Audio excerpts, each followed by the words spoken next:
You're listening to HBCU Pulse Radio on SiriusXM Channel 142 HBCU. You're now locked in to HBCU Pulse.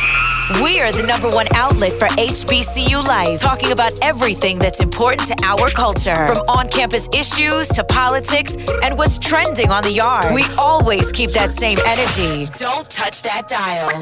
You're listening to HBCU Pulse Radio. Small HBCUs matter too. Let's go! It's the Division II HBCU Roundup on HBCU Pulse Radio.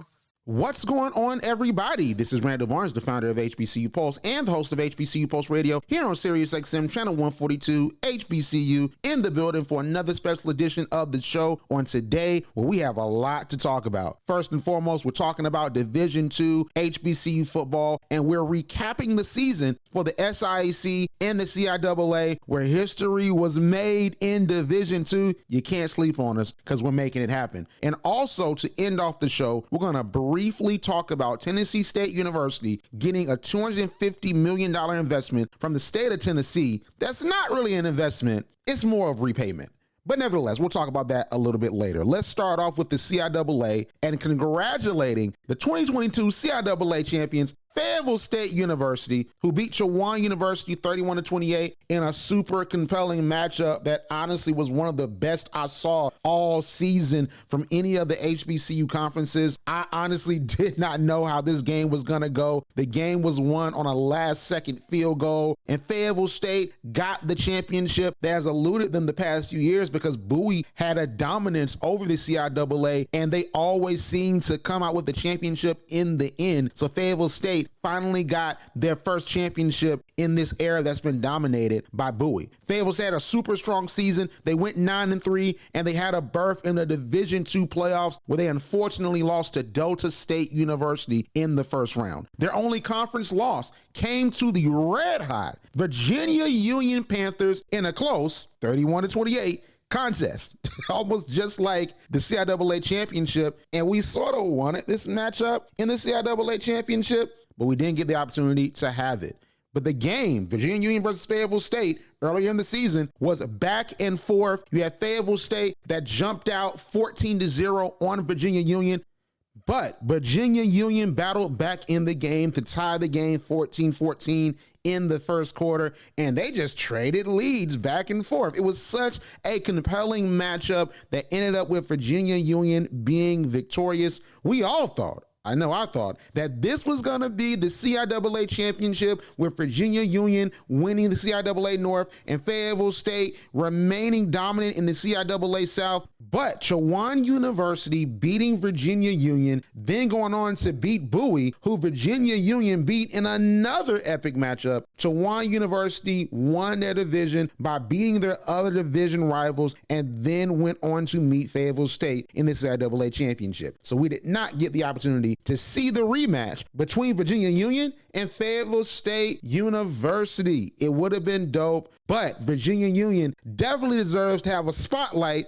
on their season because they made history, especially their star running back, Jada Byers. He was a Harlan Hill Trophy finalist, which says a lot about his impact on this year. So I want to spend the next few minutes talking about Jada Byers' historic season, because to me, Jada Byers was the best running back in Division II football. He led Division II in total rush yards with 1,928 yards and was number 6 in rushing touchdowns on the year with 19 touchdowns. He was a playmaker. He was a game changer. There were points in times where no one could stop him. He was breaking tackles. He was eluding the defenders. He was making those plays with his legs, and he led Virginia Union to a lot of dominant victories. But it was one win that really showed me that Jada Byers was going to be on this track to possibly be the first HBCU player to win the Harlan Hill Award. But a lot of folks say about HBCU football,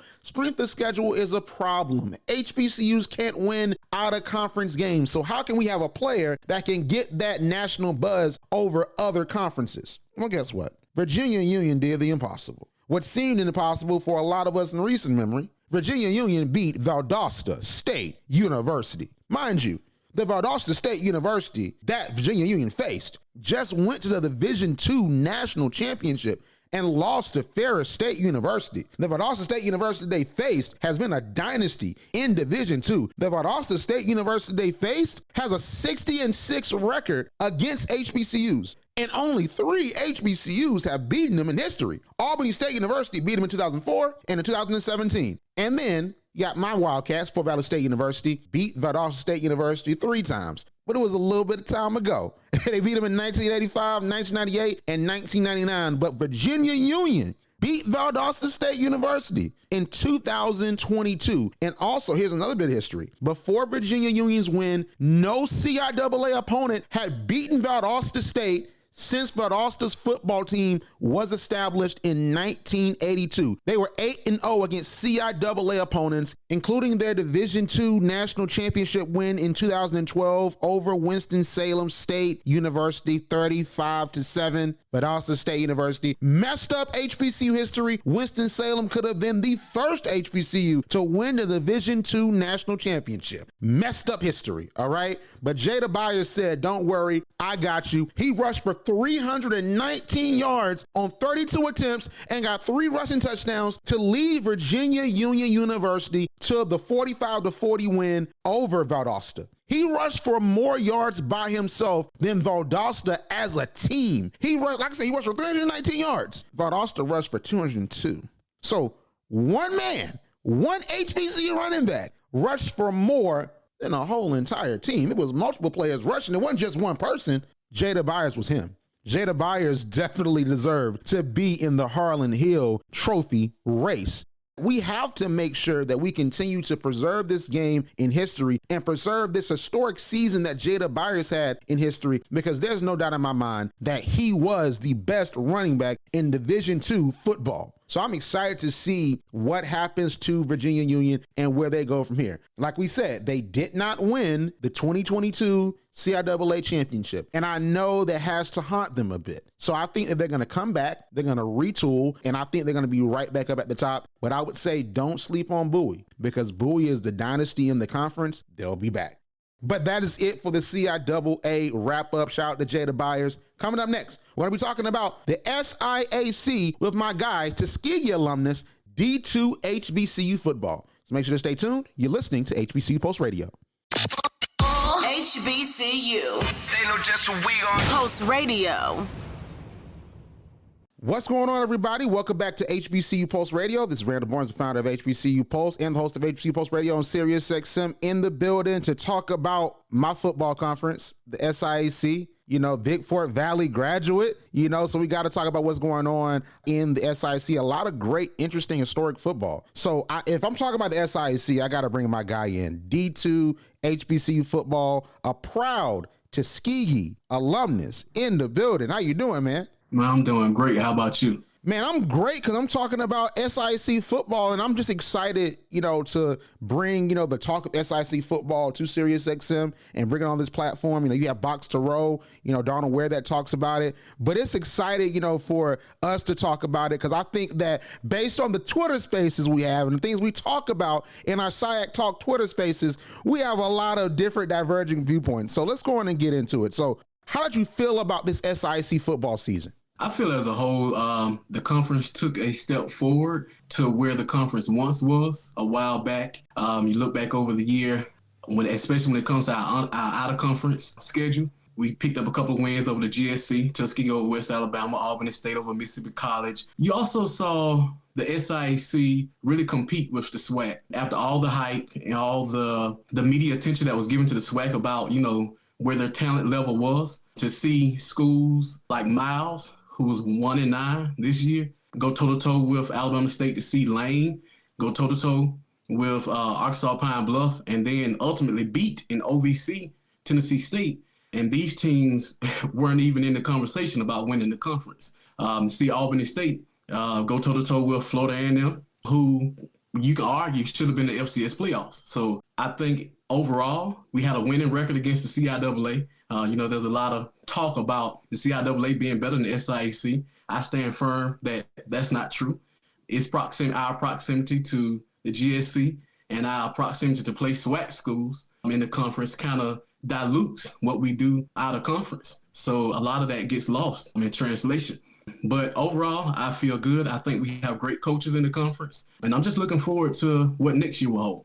Before we continue, we have to talk about Benedict College, who had a historic season this year. A lot of folks didn't see Coach Chennisberry and the Benedict College Tigers really turn up like this, but I got to just read off a few numbers for them. So Benedict College was 11-0. And for the longest time, people were talking about Jackson State being undefeated into the Celebration Bowl when they lost to North Carolina Central. But I don't think enough people were talking about what Benedict College was doing on the D2 level. They went 11-0. They were the 2022 SIAC champions. They were the number 1 ranked team in NCAA Super Region 2. The CIAA and the SIAC is in Super Region 2 with a lot of heavy hitters like, Valdosta and the GSC. So you have a lot of heavy hitters, right? They had a first round bye in the Division 2 playoffs. They were averaging 30 points per game, and they were averaging 171.6 rush yards per game and 223.9 passing yards per game. But the defense is really what stood out to me. You look at the defense, the whole team is the 12 points per game, 113 rushing yards per game, and 124 pass yards per game. And I want to specify, because these are the regular season numbers, because we know what happened against Wingate. The Wingate game was a bit different. We talked about it on HBCU Pulse YouTube. But Benedict was dominant this year, especially on the defensive side of the ball. So I want to get your take on Benedict's season from two contexts. Today's context, like how great they were today, and also historically, how great was Benedict College historically, and what do they rank in the great teams in SIAC history? Benedict, like you said, they had a dominant season, and hats off to Coach Berry and that staff to go in, analyze what they have, and Eric Phoenix to go out and even get another quarterback to come in and challenge him to be better. I think that shows the level of coaching and his ability. And to go out and wrap an offensive line around him to give him that protection, that's kind of an issue in our conference. I talk about 247 sacks. Our quarterbacks were hit 247 times this season. So to see him do that work was awesome to me. I think historically, I want to put Benedict in my top 5 historically. But after the Wingate performance, they kind of slide out. Top 10 overall, yes. Top 5 historically, no. I may argue 6 or 7. I got to ask you this because you gave me your top 5 before. So what's your top 5 now? After I went back and really looked through the season, I was disappointed. I'm just disappointed in that Wingate performance. And then to see what happened to Wingate when they went to West Florida really bothered me. So I go back and I look at like Tuskegee's run in the D2 playoffs. I look at some of the Albany State runs. I was debating whether or not I was going to ease Benedict into that position, but nah. I'm going to put them at 6. But you can't take anything away from them in the regular season. They dominated. They did what they had to do. It was their first time there. I think everybody, I've talked about this before, in our spaces. I think there is a learning curve for all schools when they first get their first rodeo in the playoffs to get that physicality. But historically, 6 or 7. Let's move on to the team that impressed us. I want to boil it down to one team, all right? So I got to ask you, what team outside of Benedict really impressed you this year? I'll say Fort Valley. They let me down with that Savannah State game, but I can't take anything from them. But Fort Valley was definitely the second best team in the conference. And, that's hard for me to say, but they were definitely the second best team in the conference, and they earned it. Hats off to Coach Gibbs. He came in and made Wilson. You can see that they're on to something at Fort Valley. I hate we have to play them first game and hope we finally get a win next season. But so Fort Valley would be that team that really impressed me. See, I was going to feel bad for saying Fort Valley because I'm a Fort Valley alum, and I had my whole entire notes and all of that planned. But, I would say this before I say how Fort Valley impressed me, because I got to say two teams, because you said Fort Valley. I will say that Edward Waters impressed me. Now, I know that, they started, that first game and they lost to Florida Memorial, but I'm someone that likes to see a process. So I think that with what I'm seeing with Edward Waters, especially them joining the SIAC and them being in Florida and the only SIAC school that is in Florida, I think that there's building blocks to a lot of greatness for them in recruiting. And they had some really nice wins, and they played some teams really tough. Like Savannah State, they played Savannah State very tough, and Savannah State also has a lot of great pieces for success. But I was very interested in what Edward Waters was doing, and I think that they're going to be successful in the future. But since we want to talk about Fort Valley State University, okay? Since we want to talk about it, okay? Let's talk about it. So we had a complete and total turnaround from the previous 6 seasons, and I will tell you, D2 HBCU football, I heard what y'all have been saying about the 2016 football season, and I get it. And I understand as a Tuskegee alumni why you feel the way that you feel. And I'm 26 years old now. I've had the time to look back at it, and I must admit that 2016 record's pretty nasty, 5-6. And we the SIAC champions. That's pretty nasty. I'm not objectively, that is nasty, I must admit. Then when I look back at those 6 years, I'm like, you got 5-6 records. We had 6-4 record in 2019. We had successive losing seasons to Albany State. Pretty nasty, to say the least, from what is and what was a SIAC superpower that was putting people in the NFL and winning SIAC championships and the whole 9 yards. But what I saw this season with a miraculous 8-2 turnaround after being 5-5 in 2021 and almost made the Division II playoffs, we lost to Savannah State. I was there. It was hard. We left the game in the referee's hands. The ball was not caught. It was just a lot going on. There was an amazing game. But like you said, I think that there is a blueprint that Coach Sean Gibbs has in place. And I have to spotlight Emmanuel Wilson, like you said. He rushed for 1,371 yards and had 17 touchdowns on this season. And also, he had some significant Harlan Hill trophy buzz. And Harlan Hill trophy, that is our Heisman in Division II. It was him and Jada Byers, like I talked about in the first segment. But I got to say this, too. Like you said again with Tuskegee. He rushed for 262 yards and 2 touchdowns versus Tuskegee. That was his highest rushing yardage total for the season. But then he came back and gave Albany that fire, 221 yards and 3 touchdowns. He said, it's all love Tuskegee, but for Albany State, I'm going to give you an extra touchdown. And we're going to win for the first time since 2016. Listen. I'm happy too. I'm hyped up too. Yeah. I know, listen, Tuskegee, y'all the Blue Bloods. That's one of the best programs in HBCU football history.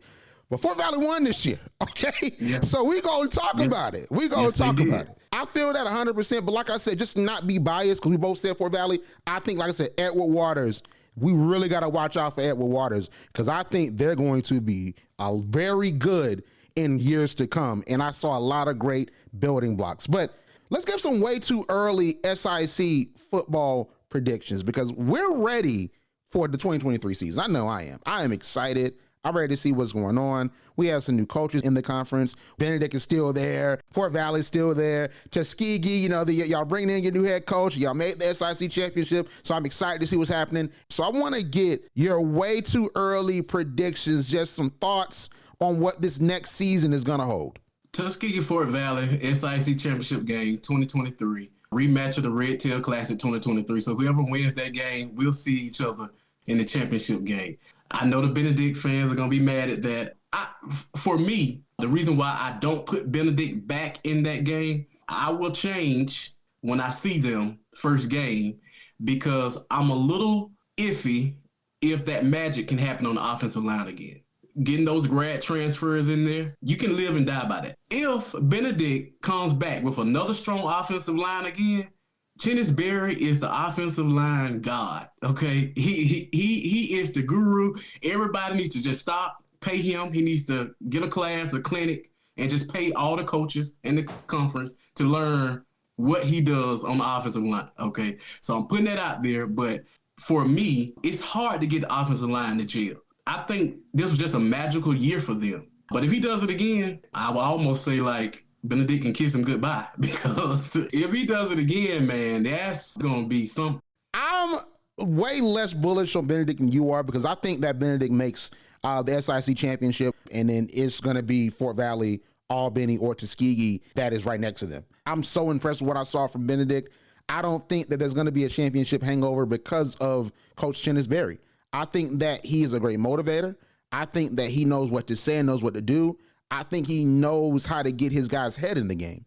So I think that they're going to approach this season and say, hey, we want another ring. We want to go back to back. We want to go back to the Division II playoffs and avenge what happened against Wingate. I think that Fort Valley is going to continue the success that we had. Shout out to Emmanuel Wilson. He's going to get drafted. He's going to go to the NFL. He's going to make it happen, okay? So he's gone, but we're going to have some new talent at running back. I know Coach Gibbs is going to develop his players well because I think that just like Coach Berry, Coach Gibbs knows how to develop players. So I think that that's something to look at. I think Fort Valley is going to be back like how we were back in like the late 1990s, the Schoolfield years. I think we're going to be back there a little bit. You know what I'm saying? Let's give a little bit of history. The Kent Schoolfield years, all right? I think that Albany State is going to be just fine. I think that having a new head coach, Quinn Gray Sr., I know you're bullish on him. I think that Albany State is still going to be good because it's just in the pedigree of Albany State. Now, they do have a rocket season. I think they're still over 500, and maybe the fan base isn't used to seeing like an almost sub 500 record,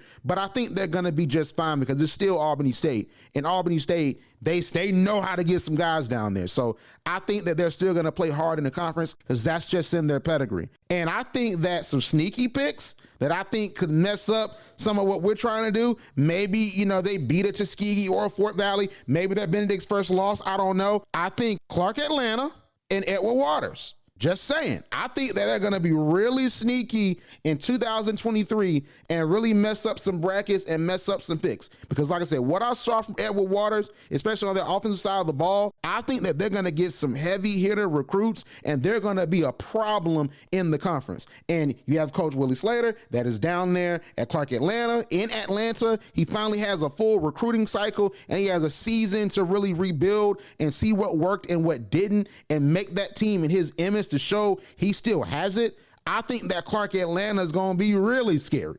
So we got to watch out for them. I need for everybody that's trying to contend in the conference to watch out for Clark Atlanta and Edward Waters because they're going to be serious. So that's really going to be what interests me moving forward as we talk about the championship picture. But real quick before we go, tell everyone where they can find you on social media and how we can support you. On Twitter, you can find me at D2HBCU Football. On TikTok, you can find me Skeegee Historian. That's Skeegee Historian. Either one of those platforms. Also Skeegee Historian on Instagram. Follow me. I do a lot of history on football, so come join me. Thank you so much for coming on D2 HBCU Football. You're listening to HBCU Pulse Radio on SiriusXM, channel 142, HBCU. We'll be right back. HBCUs are more than a trend. Yeah. We're forever a part of the culture. HBCU Pulse always has you on lock. From the shade room to your favorite news feed, and now on your TV and radio. We are the #1 outlet for HBCU culture. Follow HBCU Pulse on social media and visit HBCUPulse.com to stay up to date on what's going on in the HBCU community.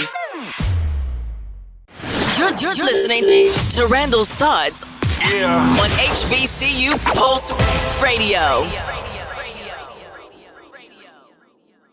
So on today's Randall's Thoughts, I want to shine a spotlight on Tennessee State University's big $250 million win. So Tennessee State University, as reported by HBCUPulse.com, was afforded $250 million earmarked in Tennessee Governor Bill Lee's proposal. The $250 million is presented as a one-time investment that is the largest granted to an HBCU by a state after the Tennessee Office of Legislative Budget Analysis in 2021 showed that Tennessee State has been underfunded for decades. The university is owed between $151 million and $544 million in land grant funding. And that's a big thing. That's something that a lot of HBCUs go through. But Tennessee State really pushed the state legislator to fund them so they can help in improvements on campus. Now, land grant colleges and universities such as Tennessee State University were established after the Second Morrill Act of 1890 was signed into law by the 23rd President of the United States, Benjamin Harrison, and the bill was sponsored by Vermont Senator Justin Morrill, hence it being called the Morrill Act. Schools such as Tennessee State University and the University of Tennessee, which are the only two land grants in Tennessee, were designated land by the federal government to create institutions that would expand educational opportunities in agriculture and mechanical arts.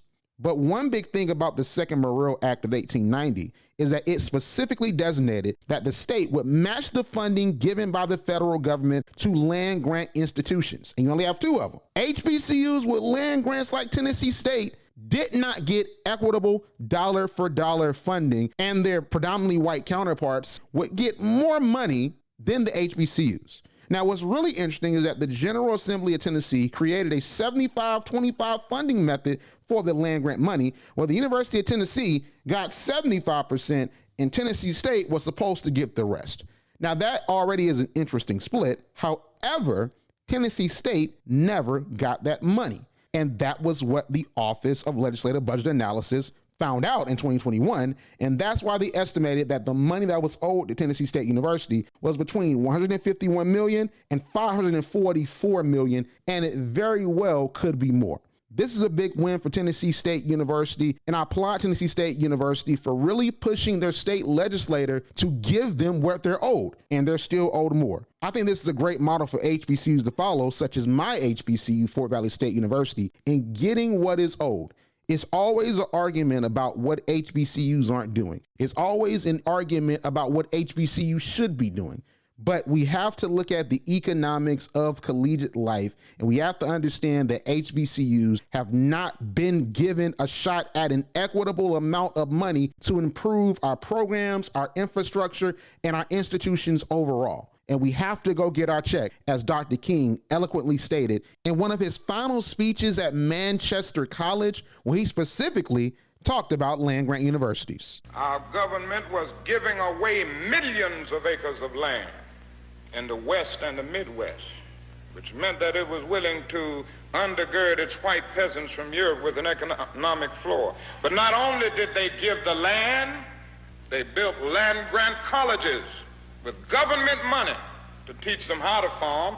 Not only that, they provided county agents to further their expertise in farming. Not only that, they provided low interest rates in order that they could mechanize their farms. Not only that, today many of these people are receiving millions of dollars in federal subsidies not to farm, and they are the very people telling the black man that he ought to lift himself by his own bootstraps.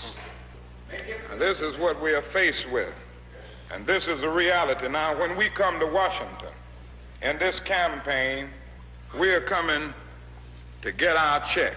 You're listening to HBCU Pulse Radio on SiriusXM channel 142 HBCU. That is it for the show on today. Thank you so much for tuning in. A lot of great things talked about. Once again, thank you to D2 HBCU Football for coming on the show to talk about SIAC football with me, and for picking up my university, Fort Valley State University. That was really good. And also definitely plan to dive more into what's going on the financial side with HBCUs, and also with the funding that HBCUs are owed. There's going to be coming up a whole lot more on HBCU Pulse Radio really soon. But thank you so much for tuning in. And as always, we'll see you on the other side, and I'll check you out next week. Like what you hear? Yeah. Subscribe to HBCU Pulse Radio on Apple Podcasts, Spotify, or wherever you get your podcasts. Also, head to HBCUPulse.com to stay up to date on what's going on in the HBCU community. Thank you for listening to HBCU Pulse Radio.